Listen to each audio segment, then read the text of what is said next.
माँ, तो इसलिए आपने मुझे मेरी होने वाली भाभी की फोटो नहीं दिखाई क्योंकि मैं इस रिश्ते के लिए मना कर देती। आपकी इस कलूटी में आपको ऐसा क्या नजर आया जो आपने मेरे भाई की शादी इससे कर दी? करिश्मा, हमें बहू पसंद है और वैसे भी इंसान का रंग रूप नहीं उसके गुण देखे जाते हैं, और तुम्हारी वजह से हम पहले ही कई लड़कियां छांट चुके हैं। किसी को तुम काली बोलती हो, किसी को तुम बदसूरत। तुम्हें नहीं रहना दिवाकर को, अपनी जिंदगी गुजारनी है उसके साथ, और उसे अपनी बीवी पसंद है। बहू, तुम्हारी नंद भी नादान है, उसकी बातों का बुरा मत मानना। अपनी भाभी को देखते ही करिश्मा का मुंह बन जाता है, पर घर वालों को कोई फर्क नहीं पड़ता और वो पूजा को उसके कमरे में ले जाते हैं और अगले दिन मुंह दिखाई की बात करते हैं। जैसे ही इस बारे में करिश्मा को पता चलता है, वो एक बार फिर से नाराज होती है। माँ, आपने पहले ही इस काली को इस घर की बहू बनाकर बहुत बड़ी गलती की है, ऊपर से आप इसकी मुंह दिखाई करना चाहती हैं। अगर आसपास के लोगों ने या रिश्तेदारों ने मेरी ऐसी काली भाभी देखी तो हमारे खानदान में क्या इज्जत रह जाएगी? चुप करो करिश्मा, बहुत बोल लिया तुमने। भगवान न करे कि अगर तुम्हारी शादी किसी काले से हो गई तो तुम क्या करोगी? और हमारी बात कान खोलकर सुन ले, अगर तुझे मुंह दिखाई में अपने दोस्तों को नहीं बुलाना मत बुला, लेकिन बहू की मुंह दिखाई तो कल ही होगी। घर वाले करिश्मा की एक नहीं सुनते और अगले दिन पूजा की मुंह दिखाई रखते हैं, जहां काफी सारे मेहमान आते हैं और आशा की सभी दोस्त पूजा की काफी तारीफ करती हैं। आशा, सच में तेरी पसंद का जवाब नहीं। भले ही बहू का रंग थोड़ा काला है पर फेस कट बहुत सुंदर है। थैंक यू यार, तू नहीं जानती तेरे मुंह से ये बात सुन मेरे दिल को कितनी शांति मिल रही है। माँ, आंटी झूठ बोल रही है ताकि आपको बुरा ना लगे। सही कहा करिश्मा ने, बहू तुम्हारी इतनी काली होगी मैंने सोचा नहीं था। अरे इसका तो मुंह का नक्शा ही नहीं दिख रहा, क्या देखकर पसंद कर लिया? तुम्हारे तो पूरे खानदान में कोई इतना काला नहीं है। सुन लिया, या अपनी और बेइज्जती करवानी है? करिश्मा की ऐसी बात सुनकर पूजा की आंखों में आंसू आ जाते हैं और जब करिश्मा अपनी मोहल्ले की कुछ औरतों के साथ अपनी भाभी का मजाक बना रही होती है तो वहां मोहल्ले की 4 गोरी बहू करिश्मा को डांट देती हैं। काजल, मैं तो तुम्हें बहुत अच्छा समझती थी पर तुम तो सच में बड़ी बदतमीज हो। अगर तुम खुद अपनी भाभी का मजाक बनाओगी तो लोग तो बोलेंगे ही उल्टा सीधा। क्या खराबी है तुम्हारी भाभी में? और काला गोरा क्या लगा रखा है? अगर तुम दोनों को खड़ा कर दिया जाए तो तुम्हारी भाभी तुमसे ज्यादा सुंदर है। सही कहा बहू तुम दोनों ने, और इसे अपने गोरे रंग पर बहुत घमंड है ना। देखना, इसकी शादी में ऐसे काले घर में कराऊंगा जहां उठते सोते इसे काले लोग ही नजर आएंगे। इस तरह मोहल्ले की 4 गोरी दोस्त मिलकर करिश्मा को डांट देती हैं। समय गुजरता है और एक दिन पूजा छत पर जाकर पौधों को पानी देने लगती है, साथ ही कुछ सूखे कपड़े उतारती है और तभी मोहल्ले की 4 गोरी बहू जो कि दोस्त थीं, वो छत पर पूजा को देखकर उससे बात करती हैं। कैसी हो तुम? अब तो तुम्हारी नंद फालतू नहीं बोलती ना? अगर कुछ बोलती तो सुना दिया करो, कब तक सहोगी? नहीं, उस दिन के बाद से मेरी नंद ने मुझे कुछ नहीं कहा। वो इतनी भी बुरी नहीं है, बस मुझे अपना नहीं पा रही है। पूजा अपनी नंद की तारीफ कर रही होती है कि तभी वहां करिश्मा आती है और अपनी भाभी को धूप में छत से कपड़े उतारता देख उस पर चिल्लाने लगती है। ऐसे इतनी काली हो और धूप में काम करके कोयले की खादान बनना चाहती हो क्या? मेरा मुंह कहीं दिखाने लायक छोड़ना चाहती हो या नहीं? कितनी बार बोला है ना कि धूप में मत जाया करो वरना और काली हो जाओगी। पूजा, तुम तो कह रही थी कि तुम्हारी नंद अब सुधर गई है, पर ये तो हमारे सामने तुम्हें सुना रही है। भूल गई करिश्मा उस दिन मैंने तुम्हें क्या सिखाया था? तुम तो सच में बहुत बदतमीज हो। एक बार फिर जब चारों गोरी दोस्त पूजा की तरफ से बोलना शुरू करती हैं तो करिश्मा पैर पटक कर नीचे चली जाती है। समय यूं ही बीतता है पर करिश्मा अपनी भाभी को नहीं अपनाती। ऐसे ही एक दिन आप चारों यहाँ आकर दोस्त बनी हैं, वो भी छत पर काम करते हुए। हमारी दोस्ती देखकर हो गई ना तुम्हें भी हैरानी, पर ये सच है, अब से तुम भी हमारी दोस्त हो। तुम फिर इतनी धूप में बिना फेस कवर करे आ गई सब्जी लेने? करिश्मा, ये क्या बदतमीजी है? और अपनी भाभी का हाथ छोड़ो। मैं शुरू से ऐसे ही काम करती आई हूँ और जो पहले से ही काला हो वो और क्या ही काला होगा। अच्छा, तो अब तुम बोलना भी सीख गई? इन चारों ने सिखाया ना तुम्हें उल्टा जवाब देना। आने दो माँ को, तुम्हारी शिकायत मैं लगाती हूँ। आज पहली बार पूजा करिश्मा को डांट देती है और करिश्मा मुंह बनाकर अंदर जाती है। शाम को जब आशा कीर्तन से घर आती है तो वो अपनी भाभी की शिकायत लगाती है, पर उल्टा आशा करिश्मा को ही सुना देती है। बहू ने गलती क्या बोला? अगर तू छोटी होकर उसे खरी खोटी सुनाएगी तो एक दिन तुझे भी सुनने को ही मिलेगा। कुछ दिन की मेहमान है, सही से रह, समझी? पता नहीं इस काली गलूटी ने आप पर कौन सा काला जादू कर दिया है जो पूरा परिवार मेरे ही खिलाफ है। करिश्मा हर वो कोशिश करती जिससे उसकी भाभी उसकी जिंदगी से चली जाए, पर उसकी सारी चाल धरी की धरी रह जाती है। समय गुजरता है और बहुत जल्द घर वालों को पता चलता है कि पूजा गर्भवती है। आज मैं बहुत खुश हूँ, मैं पापा बनने वाला हूँ। बेटा, खुश तो हम भी बहुत हैं। आज बहू ने इतनी बड़ी खुशखबरी जो दी है। इसने खुशखबरी नहीं दुखखबरी दी है हमें। जब ये खुद काली है तो इसका बच्चा भी काला ही होगा। हमारा गोरा खानदान बहुत जल्द काले खानदान में बदलने वाला है। इंसान गोरी सुंदर बहू लाता है ताकि उनकी आने वाली पीढ़ी भी गोरी और सुंदर हो, पर आपने तो अपने पैरों पर खुद ही कुल्हाड़ी मार ली है। कड़वी बातें बोलकर करिश्मा अपने कमरे में चली जाती है, पर कोई भी उसकी बातों पर ध्यान नहीं देता। समय गुजरता है और पूजा की दोस्ती मोहल्ले की 4 गोरी बहू से गहरी होती जाती है। ऐसे ही एक दिन मैंने एक बार बुलाया और तुम चारों यहाँ आ गई। मुझे तुम्हारी मदद चाहिए। मेरा 7वां महीना लग चुका है और 2 दिन बाद मेरी गोद भराई है। मैंने बस शादी पर मेकअप करवाया था। मैं मेकअप के बारे में कुछ नहीं जानती। बस इतनी सी बात है, हम चारों हैं ना तुम्हारे साथ। क्योंकि अब चारों गोरी दोस्त पूजा की सबसे अच्छी दोस्त बन गई थी, इसलिए वो चारों अपने हाथों से पूजा को तैयार करने के लिए उसका फेशियल करती हैं और गोद भराई वाले दिन अपने हाथों से उसे सजाती हैं। ये हार तुम्हारी साड़ी पर ज्यादा अच्छा लग रहा है। गोद भराई शुरू होने वाली है, आओ जल्दी से हाथों में तुम्हें चूड़ियां पहना दूं। इस तरह 4 गोरी बहू मिलकर गोद भराई वाले दिन पूजा को तैयार करती हैं। कुछ देर में गोद भराई की रस्म शुरू होती है और कुछ औरतें आशा से कहती हैं, आशा बहन तुम बहू तो काली ले आई, पर अपनी बहू पर थोड़ा ध्यान दो। उसे नारियल खिलाओ, दूध केला खिलाओ ताकि बच्चा गोरा पैदा हो। मैं तो कहती हूँ कमरे में गोरे सुंदर बच्चों की फोटो लगा दो, कहीं ऐसा ना हो कि तुम्हारी बहू का बच्चा भी काला हो। मेरी बहू का बच्चा काला हो या गोरा हो, वो बच्चा होगा मेरे ही घर का। इसीलिए तुम अपनी राय मत दो, यहाँ रस्म करने के लिए आई हो, रस्म करो। आशा की बात को सुनकर उस औरत का मुंह बन जाता है और कुछ ही देर में एक एक करके सारी औरतें गोद भराई की रस्म शुरू करती हैं और साथ ही पूजा के काले रंग का मजाक बनाती हैं। बहू खुद तो काली हो, पर गोरे खानदान में काला बच्चा मत करना। इसीलिए जितना हो सके अपनी नंद का चेहरा देखना, ताकि बच्चा तुम्हारी नंद पर जाए ना कि तुम पर। आंटी आप तो काले और गोरे की बातें मत करो। आपकी बहू तो गोरी है, पर फिर भी उसका बच्चा काला हुआ। किस पर गया आपका पोता? और ये कैसी धारणाएं बना रखी हैं आप लोगों ने? अगर माँ काली है तो बच्चा भी काला होगा, और अगर हो भी गया काला बच्चा तो क्या ही फर्क पड़ता है? क्या काले लोग इंसान नहीं? 4 गोरी दोस्त की बातें सुन वहां खड़े सभी मेहमानों का मुंह बंद हो जाता है, तो वहीं पूजा की आंखों में आंसू भर जाते हैं। कुछ देर में गोद भराई की रस्म खत्म हो जाती है और गोरे बच्चों की चाह में बेचारी पूजा जबरदस्ती नारियल दूध केसर खाना शुरू कर देती है और ये देख करिश्मा अपनी भाभी से कहती है, चलो जिंदगी में पहली बार कोई सही काम कर रही हो भाभी। मैं आपके लिए और नारियल केसर दूध ला देती हूँ। बच्चा गोरा ही होना चाहिए। अपनी नंद के दबाव में आकर काजल और ज्यादा नारियल पानी केसर वाला दूध पीती है, जिस वजह से उसे उल्टी हो जाती है। अपनी बहू की ऐसी हालत देख आशा अपनी बेटी को सुनाती है, दूर हो जा मेरी बहू से। अगर तेरा बस चले तो तू मेरी बहू को सुना सुना कर मार देगी। तुझे काले लोग नहीं पसंद, पर मुझे काले लोग पसंद है। तू अपना ससुराल संभालना, हमें तेरी राय की जरूरत नहीं है। बहू तू वही खा जो तेरा दिल करे, कोई जबरदस्ती नहीं है। मुझे फर्क नहीं पड़ता तेरा बच्चा काला हो या गोरा। अपनी सास की बातें सुनकर पूजा को काफी अच्छा लगता है। समय यूं ही गुजरता है और बहुत जल्द पूजा की डिलीवरी होती है और वो एक बहुत ही गोरे और सुंदर बेटे को जन्म देती है। ये देख करिश्मा हैरान हो जाती है और उसे अपनी गलतियों का एहसास होता है। तभी वहां 4 गोरी दोस्त आती हैं जो गोरे बच्चे को देख करिश्मा से कहती हैं, क्या हुआ?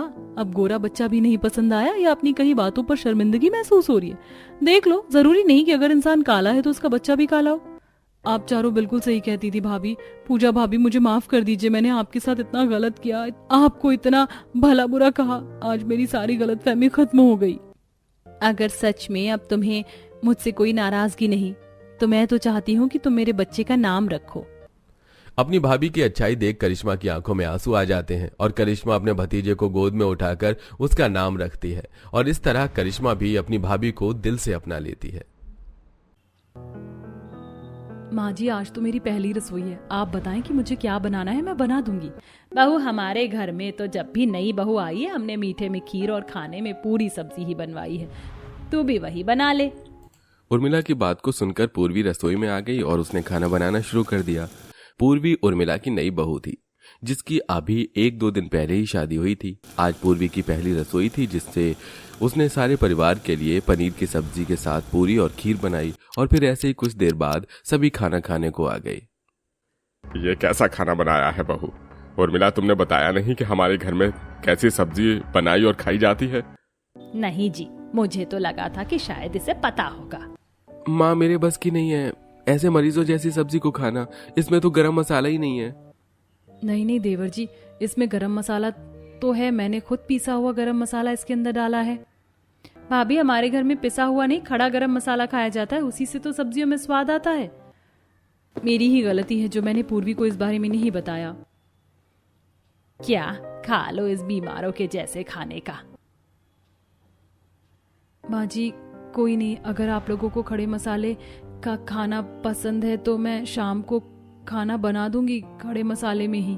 तो ठीक है, शगुन भी अपना शाम को ही लेना। वैसे भी इतना बुरा खाना बनाने का कोई सास शगुन नहीं देती है।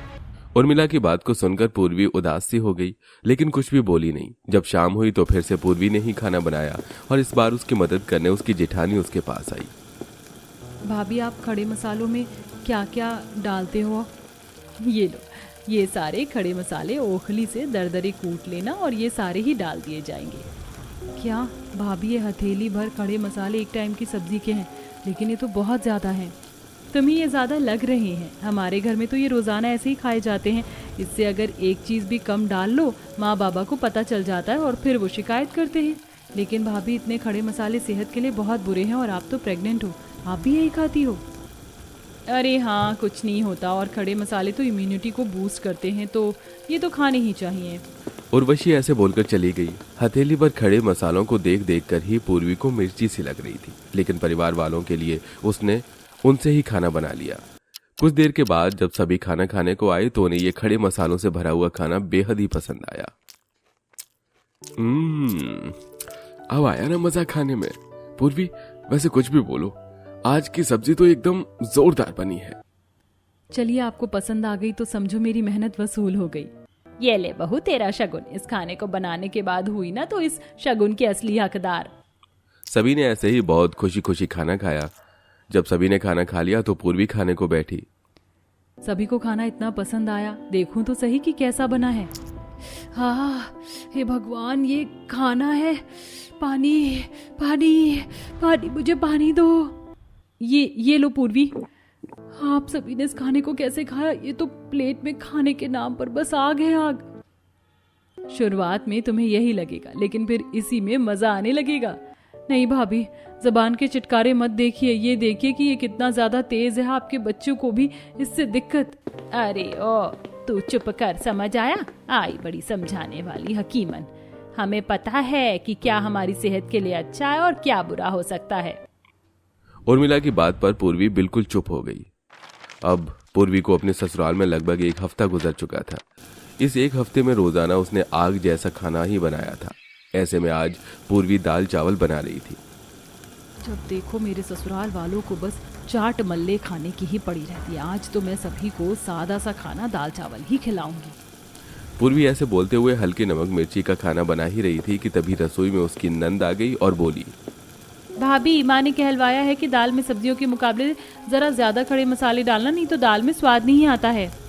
मोहिनी ऐसे बोलकर चली गई, जिसके बाद ना चाहते हुए भी पूर्वी को खड़े मसाले वाली दाल ही बनानी पड़ी। लो कर लो, इन्हें तो दाल भी आग जैसी चाहिए। ठीक है, इनकी मर्जी, मेरा क्या है, मैं तो अपने लिए अलग ही दाल चावल बनाऊंगी। पूर्वी ने जैसे बोला था वैसे ही किया। उसने अपने लिए लाइट सी दाल बनाई और घर वालों के लिए खड़े मसाले भरकर ही दाल को बनाया, और फिर कुछ इस तरह से सभी ने खाना खाया। ऐसे ही सिलसिला जारी था और आज पूर्वी अकेले ही बाजार आई हुई थी। पता नहीं मेरे ससुराल वाले इंसान है या हैवान, एक हफ्ते में 1 किलो खड़ा मसाला चट कर गए। अरे वाह, पाव भाजी। एक काम करती हूँ, यहीं से पाव भाजी खाकर चली जाती हूँ। घर जाकर आग जैसा खाना खाने से तो बच जाऊंगी। पूर्वी ने जैसा बोला वैसा ही किया। उसने बाहर ही खाना खा लिया, जिसके बाद घर जाकर उसने अपने घर का आग जैसा खड़े मसालों का खाना नहीं खाया। रोजाना ऐसे ही सिलसिला जारी था और आज पूर्वी के ससुराल मेहमान आने वाले थे। माँ जी, आप लोग खाते हैं वो बात अलग है, लेकिन मेहमान इतने खड़े मसाले का खाना नहीं खा पाएंगे। मैं उनके लिए लिमिट में खड़े मसाले डालकर खाना बना दूंगी। और वैसे भी भाभी की भी तबीयत कुछ दिनों से सही नहीं है। हो सकता है इतना अंगारे जैसा खाना खाने से ही उनकी तबीयत बिगड़ रही हो, तो वो भी थोड़ा लाइट खा लेंगी। हो गई तेरी फिलॉसफी पूरी। अब वैसे ही खाना बना जैसे बनता है। और रही बात उर्वशी की, तो वो 5 महीने से गर्भवती है, कभी कभी तबीयत बिगड़ जाती है। इसमें इतना सोचने की जरूरत नहीं है। उर्मिला ने पूर्वी की बात को नहीं समझा। उसने मेहमानों के लिए भी अपने जैसा खड़े मसालों से भरपूर ही खाना बनवाया। कुछ देर के बाद मेहमान आ गए और खाना मुंह में डालते ही उन लोगों ने उसे थूक दिया। ये खाना है या बस खड़े मसाले? अरे उर्मिला, अगर खाना खिलाना नहीं था तो वैसे ही बोल देती। इतना खराब खाना बनवाने की क्या जरूरत थी? अरे खाने में क्या खराबी है, सब कुछ अच्छा तो है, खड़े मसाले तो अच्छे लगते हैं। और बहन किससे पूछकर मेरे घर में थूक रही हो, तुम्हारी जुबान ही रुई की है, तो मैं क्या करूँ। खाने में छुई मुई और बोलने में छुरी जैसी जबान है तुम्हारी, तो तभी तो मेरे घर में मेरे टेबल पर बैठकर मेरे ही खाने की बुराई कर रही हो। बस बहुत हो गया, अब हम और बेइज्जती को बर्दाश्त नहीं करेंगे। बेकार खाना सामने रखकर बोलती हो कि इसे खा लो, तुम ही खाओ, मैं तो आइंदा कभी इस घर की दहलीज पर नहीं आऊंगी। दोनों औरतें नाराज होकर चली गईं। पूर्वी भी ये सारा मंजर देख ही रही थी। उनके जाने के बाद उर्मिला उर्वशी से बोली, उर्वशी बहू आजा, हम दोनों साथ बैठकर खाना खाएंगे। ऐसे लोगों को तो कभी भी किसी भी चीज में नहीं बुलाना चाहिए जो इतना बोलते हैं। सही कहा माँ जी आपने। ऐसे ही बोलते हुए उर्वशी उर्मिला के साथ खाना खाने को बैठ गई कि तभी उर्वशी के पेट में बहुत जोरों से दर्द हो उठा और वो करहाने लगी। माँ जी मेरा पेट, हे भगवान, अचानक से क्या हो गया। बहू, अभी तो 5वां ही महीना है, ये लेबर पेन तो नहीं होगा, मुझे जल्दी से तरुण को बुला लेना चाहिए। उर्मिला डर गई और उसने उर्वशी के पति को बुलाया। सभी जल्दी से उर्वशी को लेकर हॉस्पिटल भागे। सारा परिवार हॉस्पिटल में ही इकट्ठा था। उर्वशी को वहां जाते ही कुछ दवाइयां दी गईं, जिससे उसके पेट का दर्द शांत हुआ। ये बताइए कि आप इनके सास ससुर हैं? जी। आप दोनों तो तजुर्बेकार हैं, आपने ऐसी गलती कैसे कर दी? आपकी बहू के शरीर में ज्यादा मिर्च और ये मसाले खाने से तेजाब बन रहा है, और जानते हैं इसका परिणाम क्या होगा? बच्चा पेट में भी मर सकता है। आपको अपनी बहू को उस कंडीशन में हल्के से हल्का खाना देना चाहिए। एक तो गर्मी, ऊपर से मिर्च मसाले वाला हैवी खाना इनकी प्रेगनेंसी में जहर की तरह काम कर रहा है। जरा सी लापरवाही से बच्चे की जान जा सकती है। हमें माफ कर दीजिए डॉक्टर साहब, हम अपने किए पर शर्मिंदा है। मुकेश और उर्मिला को अब डॉक्टर के समझाने से एहसास हुआ कि वो किस तरह अपने घर के होने वाले वारिस के साथ दुश्मनी निभा रहे थे। बस फिर क्या था, आज की इस घटना ने सभी घर वालों को सीख दे दी। अब वो सभी ना के बराबर मिर्च मसालों का खाना खाते थे, जिससे अब उर्वशी भी धीरे धीरे हेल्दी होती जा रही थी और अब सब कुछ ठीक हो चुका था।